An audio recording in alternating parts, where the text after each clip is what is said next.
Hello, bienvenue dans cette guidance donc sur les relations.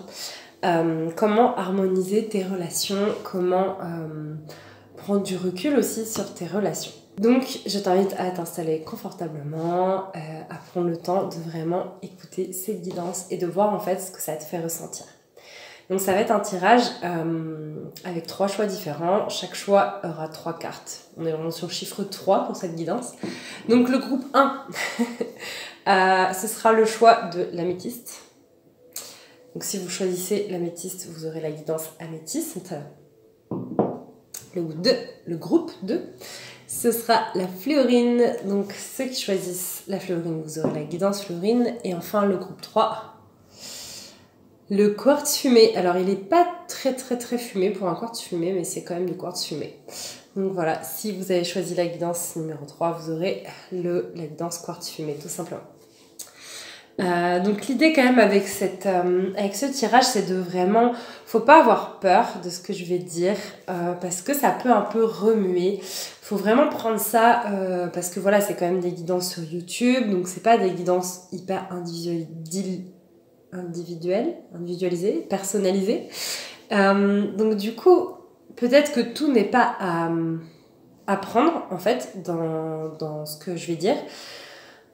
Mais bon, ça va peut-être faire résonner des choses chez vous. En tout cas, voilà, questionnez-vous. Et si vraiment ça vous fait quelque chose de trop violent, ce que je dis, parce que voilà, on parle de relations, donc surtout avec surtout avec le thème de relation, ça peut être un peu secouant.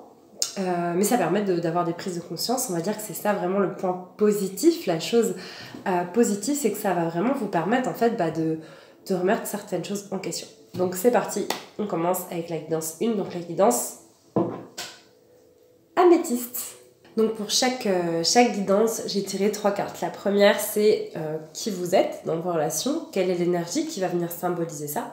La deuxième, c'est qu'est-ce qui marche, qu'est-ce qui est déjà bien, on va dire le point un peu positif dans vos relations.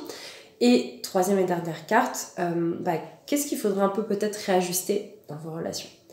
Donc avec la guidance améthyste, la première carte qui symbolise qui vous êtes dans vos relations, c'est le 9 de bâton. Donc j'ai utilisé le tarot des divinités pour toutes les premières cartes de chaque guidance. Et après j'ai utilisé le Light Seer Tarot pour les deuxième et troisième cartes de chaque guidance. Le 9 de bâton, si vous regardez bien l'image, elle a l'air un peu fatiguée d'avancer. Les choses vous semblent difficiles. Vous avez peut-être l'impression de ramer dans certaines relations. Soit il y a une ou deux relations vraiment précises où quand je vais dire ça, ça va tout de suite vous faire tilt.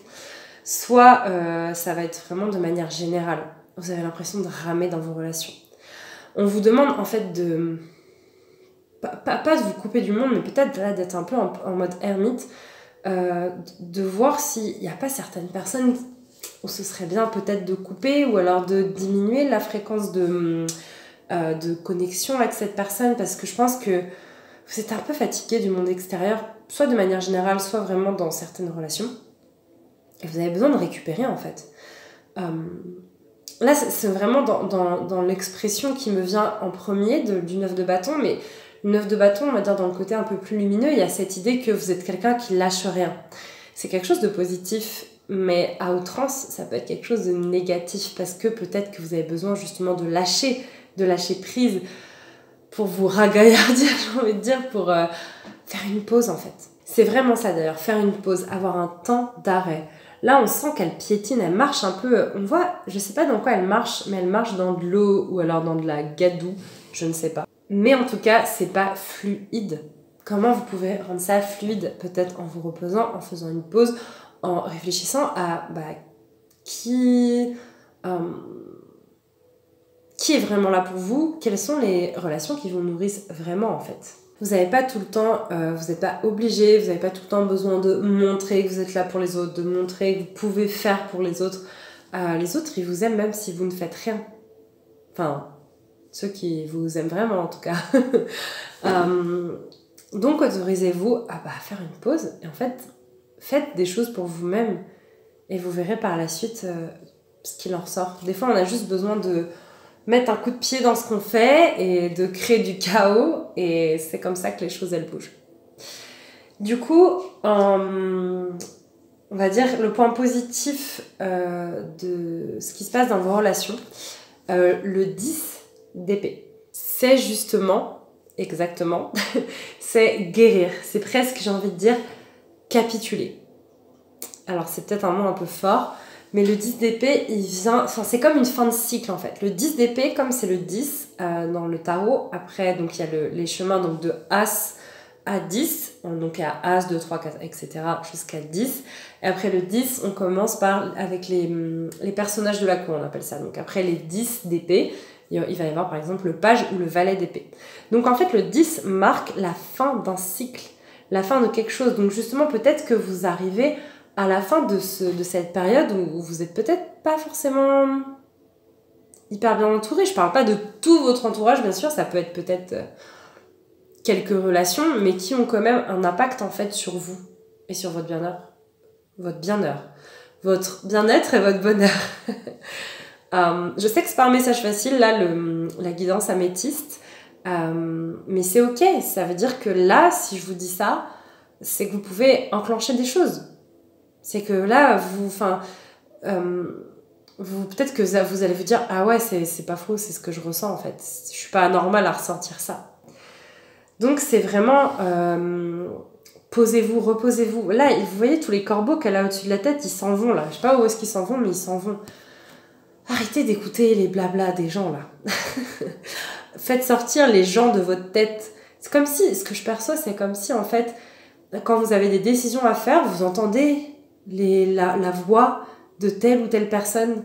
Mais en fait, non, c'est vous qui devez, c'est votre voix. Alors bien sûr, il y a dans certains cas, on va dire la vie, voilà, le consentement de certaines personnes sont importantes dans certaines décisions. Mais là, ça va être vraiment dans le sens, dans votre monde intérieur, c'est votre voix que vous devez, c'est votre voix à vous que vous devez suivre. Donc c'est ça que le 10 d'épée vient dire, c'est que c'est quand même une fin de cycle, et je pense que même si je fais pas de guidance pour lire l'avenir, il y a quand même des cartes des fois qui viennent un peu, très clairement, dire quelque chose sur l'avenir, et là je pense que quand même suite à cette guidance, vous allez sortir de ce cycle-là, et vous allez prendre le temps de guérir. Là elle s'en va d'un désert aride. Elle en a marre de ce désert aride où en fait personne ne lui donne rien, où en fait ses besoins ne sont pas écoutés, sa parole n'est pas entendue. Voilà. C'est pas facile, je sais, mais c'est aussi ça que j'aime bien dans les guidances, c'est que ça vient nous dire des choses qui sont dans notre angle mort en fait, qu'on voit pas forcément. Et donc la carte qui vient exprimer que ce qu'il y a justement à réajuster, j'ai envie de dire, ça veut te dire la justice, l'équilibre dans vos relations, vous avez besoin. Alors, je suis pas une personne, dans ma philosophie de vie, je suis pas une personne qui va dire faut toujours se dire donnant. Je te donne ça, donc tu me donnes ça. Non, le don, c'est je donne avec le cœur et j'attends pas forcément en retour. Mais en fait, si c'est tout le temps la même personne qui donne, au bout d'un moment, c'est déséquilibré. Je veux dire, quand c'est des fois de temps en temps sur une certaine période, mais quand vous sentez que c'est pas quelque chose de juste, quand c'est pas équitable, quand vous avez l'impression de tout le temps donner, de vous épuiser, la justice. Il y a besoin de rééquilibrer, il y a besoin de remettre de la justice et de l'équilibre, de l'équité peut-être, de mettre du donnant. Des fois, donner, on peut donner d'une totale autre manière, juste par l'écoute, par de la présence. Des fois, on a juste besoin de ça et c'est déjà énorme et c'est extrêmement précieux. Je parle pas de choses matérielles quand je dis donner.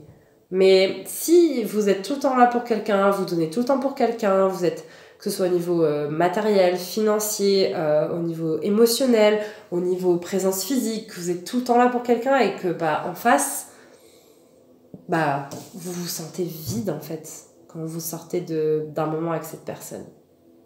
Vous avez l'impression que vous en ressentez comme avec de la lourdeur en fait, vous avez bataillé.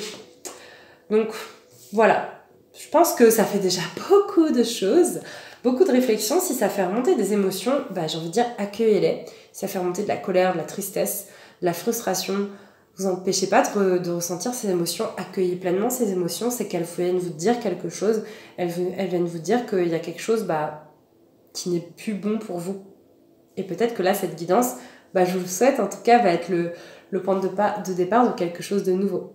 Et en tout cas, si tu as choisi cette guidance et que tu sens que tu as besoin d'aller plus loin avec moi, tu peux, dans la barre d'infos, là, dans la légende, il y aura mes réseaux, tu pourras m'envoyer un message, il y aura mon mail aussi. Mon site, pour l'instant, à l'heure où je tourne cette vidéo, le 14 décembre 2022, mon site est en maintenance. Donc pour l'instant, tu ne pourras pas regarder sur mon site mes services, mais je fais des guidances si tu en as envie, si tu as besoin d'aller plus loin. Merci de la confiance que tu m'as fait, merci de m'avoir écouté et c'est tout pour la guidance améthyste. Je te dis à bientôt. Et c'est parti pour la guidance fluorine, la guidance numéro 2. Donc la carte qui te représente est la carte de l'étoile. Donc toi, t'es vraiment la petite étoile des gens autour de toi. Il y a vraiment cette idée où, j'ai envie de dire, t'es un peu il y a vraiment, pour moi, l'archétype de l'enfant. dans le sens positif, quand même, du terme. Dans le sens où t'es un peu la personne qui ramène de la fraîcheur, de l'innocence, le côté un peu ingénu, peut-être, dans tes relations. C'est vraiment la personne que tu incarnes. Un peu l'espoir, la clarté, la lumière. Voilà, c'est un peu qui tu es dans tes relations. Ce côté un peu... j'allais dire... Bon, je me qualifie moi-même des fois, quand j'utilise ce mot, je me qualifie comme ça aussi de perché, on va dire, dans le bon sens du terme, quelqu'un qui va ramener de la... comment dire ça ? Quelqu'un qui va ramener de la créativité, peut-être des sujets un peu spirituels, un peu... Enfin voilà, beaucoup d'inspiration, de créativité. C'est vraiment ce qui me... d'innocence, de bonté, de bienveillance. C'est vraiment ce que ça me fait tout de suite remonter à la surface. Après, quand même, cette carte, elle dit attention à pas être non plus, parce que chaque carte dans le tarot a un côté ombre et un côté lumière, donc moi je dis toujours les deux, je pense que c'est important. Ça parle quand même de naïveté. Attention à pas être peut-être trop naïf ou t'accrocher à des choses illusoires en fait dans tes relations. Peut-être que des fois tu projettes des choses que tu aimerais, tu vois le potentiel de la relation, mais dans la réalité il se passe quoi ? Parce que c'est bien le potentiel d'une relation, mais c'est pas le potentiel d'une relation n'est pas la réalité de la relation. Donc demande-toi, est-ce que t'es pas des fois trop naïf, trop naïve dans ce que tu projettes de tes relations ? Mais voilà, c'est quand même une carte assez, j'ai envie de dire, positive, même si, bon, il y a du positif et du négatif dans chaque chose. Donc pour la carte qui va symboliser, ce qui est positif, on va dire, enfin la lumière un peu dans tes relations en ce moment, c'est le 4 d'épée. Donc le 4 d'épée, il vient te dire qu'en fait, tu as des relations où tu peux quand même... va vers les relations en ce moment où tu te sens un peu justement comme ça, là, un peu cocooning, un peu genre... je sais que je peux me déposer avec cette personne, je sais que je peux avoir confiance en cette personne, je sais qu'avec elle, voilà, je peux peut-être être des amis avec lesquels tu peux chiller, pas forcément en mode genre faire la teuf, sortir à fond. Peut-être, voilà, va dans tes relations où t'es un peu dans le calme, le repos, la relaxation. Parce que ça nous dit quand même... ce que je perçois, c'est que peut-être des fois tu te calques beaucoup au final sur l'énergie des autres, sur les envies des autres, et que des fois t'as juste envie d'être viens on se cale, venez on est tranquille, je sais pas, on fait une soirée jeu, on fait une soirée enfin voilà, quelque chose qui va être reposant en fait, parce que des fois on peut faire des choses reposantes aussi avec nos amis. Donc voilà, c'est vraiment ce que ça vient exprimer cette carte-là. Et enfin, la troisième et dernière carte pour toi, qui va représenter ce que tu as peut-être besoin de réajuster, de réaligner, de réharmoniser dans tes relations. C'est le page de coupe. Donc le page de coupe, il vient encore quand même accentuer, on va dire, dans l'énergie, entre guillemets, positive, lumineuse, dans la lumière. Ça vient quand même dire que tu es vraiment une personne créative et que si on regarde bien la carte, c'est un peu loufoque. que, comme je disais, avec la carte de l'étoile qui représente qui tu es dans tes relations, le page de couple, il vient vraiment remettre l'accent en fait, sur le fait que tu es une personne... je fais ce mouvement-là, t'es cette personne un peu créative, un peu des fois folle, foufou, mais qui apporte aussi cette touche dont on a besoin en fait, un peu la bouffée d'air frais. Mais cette carte, dans, on va dire, la polarité un peu plus ombre, un peu plus négative, ça vient dire quand même, ça vient parler un peu d'immaturité. Je ne dis pas que tu es une personne immature, mais peut-être que tu as besoin de développer ton intelligence émotionnelle et ta maturité émotionnelle dans tes relations. L'intelligence émotionnelle, c'est une thématique qui me tient énormément à cœur. Si tu me suis sur Instagram, sur Facebook, sur les réseaux, dans ce que je partage, tu le sais peut-être déjà. J'ai écrit un post assez intéressant d'ailleurs que tu peux retrouver sur Instagram et Facebook sur l'intelligence émotionnelle, sur qu'est-ce que c'est quoi, pourquoi la développer, comment la développer. Et c'est quelque chose que je fais dans mes séances individuelles. Donc si tu es intéressé par ça, tu regardes, toutes les infos sont dans la barre d'infos. Je crois que c'est comme ça qu'on dit. En tout cas, ce que tu as besoin de réajuster, c'est peut-être de ne pas prendre en charge, c'est ça qui me vient là, prendre en charge les émotions des autres et que tu n'attendes pas non plus que les autres prennent en charge tes émotions. Tu peux accompagner quelqu'un à vivre son émotion, tu peux être là pour que la personne vive son émotion, on peut t'accompagner, quelqu'un peut t'aider justement pour ces relations un peu comme ça là. T'as peut-être besoin de ça justement, de quelqu'un qui t'a confiance pour dire ok là j'aimerais bien que tu m'accompagnes là un peu à vivre cette émotion. Je te mets pas la responsabilité de mon émotion sur toi, mais s'il te plaît accompagne-moi à la vivre parce que j'ai besoin simplement de l'exprimer et pas que la personne en face soit en responsabilité de ton émotion parce que c'est toi qui es responsable de tes émotions. Et inversement, c'est les autres qui sont responsables de leurs émotions. Donc tu n'as pas à les prendre en charge et à les prendre comme des fardeaux et à les prendre sur ton dos. Donc encore une fois, il y a vraiment ce parallèle entre ces deux cartes-là. Ça vient parler, encore une fois, de ce côté un petit peu des fois naïf peut-être, comme je disais tout à l'heure. Ce côté un peu naïf, ou alors c'est une fausse naïveté, je sais pas. Ou alors c'est peut-être toi qui vas vers des personnes naïves. Mais je sens qu'il y a un peu le côté... peu importe le rôle dans lequel parfois tu peux te trouver, après on se trouve plus ou moins tous dans ce qu'on appelle le triangle de Karpman, victime, bourreau, sauveur. Peut-être que tu es souvent dans la position de victime, je ne sais pas. Et c'est pas du tout un jugement ou une critique, c'est peut-être que... Je te conseille vraiment de te renseigner sur le triangle... si tu tapes sur internet triangle victime, bourreau, sauveur, le triangle de Karpman, tu vas le trouver. Et tu pourras te renseigner sur ça. Je pense que ça peut être vraiment intéressant pour toi que tu ailles regarder qu'est-ce que ça exprime, qu'est-ce que ça veut dire. C'est pas du tout en mode tu es cette personne, tu es une victime, tu es un bourreau, tu es un sauveur et c'est mal et tu dois arrêter. C'est beaucoup plus complexe et riche que ça. Mais je t'invite vraiment à te renseigner sur ça. Je pense que je t'ai tout dit pour cette guidance. Merci de m'avoir écouté jusqu'ici. Si tu es intéressé par des guidances personnalisées, par des soins énergétiques, des séances d'accompagnement, je t'invite à regarder comme je te disais dans la barre d'infos et je te dis à bientôt. Et donc pour terminer, la guidance quartz fumée, c'est à vous. Donc pour chaque guidance, j'ai tiré 3 cartes. Une première carte qui va représenter qui tu es, une deuxième carte qui va représenter ce qui est déjà bien, ce qui se passe de bon en fait dans tes relations. Et troisième carte, qu'est-ce qui est à réajuster en fait dans tes relations. Donc la carte numéro 1, qui tu es dans tes relations, tu es un soleil, tout simplement. La carte, le soleil. Tu es un soleil, tu es un petit soleil pour les gens qui t'entourent.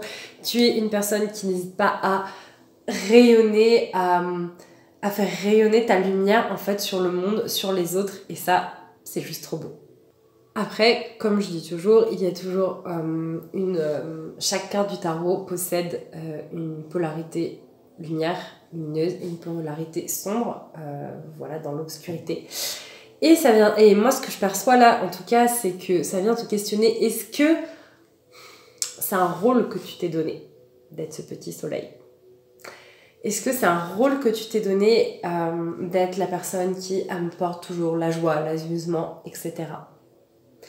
Est-ce que t'as pas besoin des fois d'être la pluie parce que ça fait partie aussi de qui tu es, et c'est génial de montrer, d'incarner cette vitalité, cette joie dans tes relations.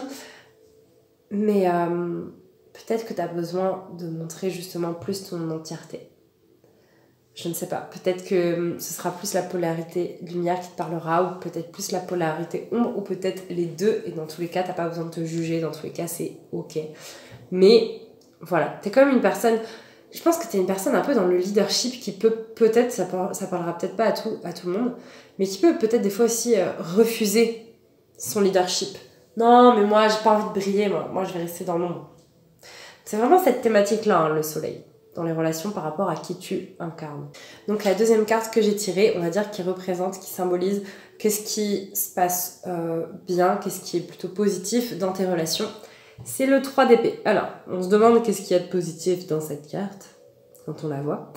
Mais en fait, moi ce que je perçois, en clairvoyance, en médiumnité, ce que je canalise, tu dis ça comme tu veux, parce qu'en fait, t'es prête à avoir des conversations difficiles, justement. T'es prête à être ce soleil, mais ce soleil vrai. Parce que t'es quand même... J'accorde de l'importance aux pierres qui ont été choisies. T'as quand même choisi le quartz fumé. Le quartz fumé, c'est l'idée de... C'est pas du quartz, c'est du quartz fumé. Donc, il en fume un peu, tu vois. C'est, ouais, je suis ça, mais... Justement, de se dire, ce masque de l'archétype du soleil, ça peut être justement un masque. Et peut-être que là, le côté positif, c'est que tu vas peut-être te rendre compte que tu vas pouvoir avoir une conversation difficile sur des choses qui te font souffrir. Qu'il est temps, en fait, de réparer ton cœur, en fait. Surtout d'exprimer qu'est-ce qui est douloureux pour toi dans une situation. Parce que t'as pas besoin d'exprimer tout le temps que la joie, la positivité, la lumière, c'est bien, c'est génial que tu fasses ça. J'ai envie de dire, comme je dis, t'es un soleil. Mais peut-être que tu te coupes d'une partie de toi-même en faisant que ça, et que du coup tu coupes le reste du monde d'une partie de toi. Et peut-être que là, il y a une partie de toi à l'intérieur de toi qui, justement, aujourd'hui remonte à la surface, mais c'est pour du bien, du positif, c'est pour guérir. Là, c'est vraiment une guérison de quelque chose d'hyper profond. C'est vraiment la libération de ta parole, la libération de trauma. Ça vient dire, arrête de te dénigrer derrière ce masque de soleil. Et pour terminer, la troisième et dernière carte pour toi, c'est la carte de qu'est-ce qu'il y a peut-être besoin de réajuster. La carte les amoureux. Donc c'est vraiment pour moi la carte des relations. Là dans cette guidance, je parle pas que de relations amoureuses, je parle de relations en général. Après, à vous d'avoir le discernement pour savoir de quoi je parle, qu'est-ce qui résonne en vous. C'est à vous de voir où est-ce que ça vous touche. Donc, qu'est-ce qu'il y a à réharmoniser ? Il y a quand même ce côté un peu extrême. Peut-être que vous êtes une personne qui, des fois, aime bien le côté un peu extrême dans les relations. Peut-être pas... Je pense qu'il y a un petit côté, des fois, demandez-vous, est-ce que vous n'avez pas quand même des relations toxiques dans votre entourage ? Après, qu'est-ce que ça veut dire relations toxiques ? Voilà. Pour moi, c'est pas des gens qui sont toxiques, c'est des comportements et des relations qui sont toxiques. Je pense que c'est vraiment à prendre avec des pincettes. Donc voilà, qu'est-ce qu'il y a à... Où est-ce qu'il y a besoin de remettre de l'amour, en fait ? Tout simplement, de l'amour. Quelque chose d'apaisé. Et ça nous parle de choix aussi. Là, je pense que ça va être plus justement pour une guide. Là, ce que je veux dire là maintenant tout de suite, ça va être plus pour le côté peut-être amoureux, relation amoureuse. Est-ce que vous choisissez vraiment à chaque instant la personne avec qui vous êtes et en retour, enfin pas en retour, aussi, est-ce que la personne avec qui vous êtes vous choisit vraiment ? C'est vraiment cette thématique, est-ce que vous vous sentez choisi avec cette personne ? Est-ce que vous la choisissez vous aussi ? Qu'est-ce que c'est de choisir quelqu'un à chaque instant ? Ça va vraiment parler de choix. Et sans parler des relations amoureuses, c'est aussi je choisis d'être avec cette personne, mais aussi du coup, qu'est-ce que je choisis? Est-ce que c'est vraiment bon là mon choix? Est-ce que c'est... Parce qu'il y a des relations, des fois on a besoin un peu de couper. On te demande de réaligner certaines choses. Donc c'est vraiment ça, c'est qui tu vas choisir d'être, qui tu vas choisir. Et quand tu choisis, engage-toi réellement. Est-ce que tu as peur de l'engagement? Et quand je parle d'engagement, je parle pas que d'engagement que dans les relations amoureuses, je parle aussi dans les relations amicales, familiales, etc. Est-ce que tu es prêt, est-ce que tu es prête à être pleinement engagée dans tes relations? Ça veut dire être vraiment présente, être émotionnellement engagée. Est-ce que la personne en face de toi, elle est prête à être émotionnellement engagée? Être engagé dans une relation, ça veut dire c'est pas fuir quand il y a quelque chose qui va pas. C'est pas fuir quand tu n'es pas un soleil. Les gens vont pas fuir, vont pas te fuir, vont pas se désengager de la relation parce que tu décides d'avoir une conversation un peu douloureuse et conflictuelle. J'adore ce que je suis en train de vous dire. Et si vous tombez souvent sur des relations comme ça, eh ben, quelle est la part de vous que vous choisissez de ne pas montrer? Quelle est la part de vous que vous ne choisissez pas réellement? Et qui du coup crée aussi dans l'inconscient ce blocage qui vient vous renvoyer ça en miroir. Très très intéressant. Je vous laisse avec toute cette réflexion. Si tu as envie d'une guidance personnalisée, individuelle, tu peux regarder dans la barre d'infos. Il y a tout pour savoir tout sur mes services. Tu peux m'envoyer un message sur mes réseaux. Ils sont dans la barre d'infos aussi. Merci de m'avoir écouté jusqu'ici. Je suis heureuse de vous avoir fait cette guidance. Et je vous dis à bientôt.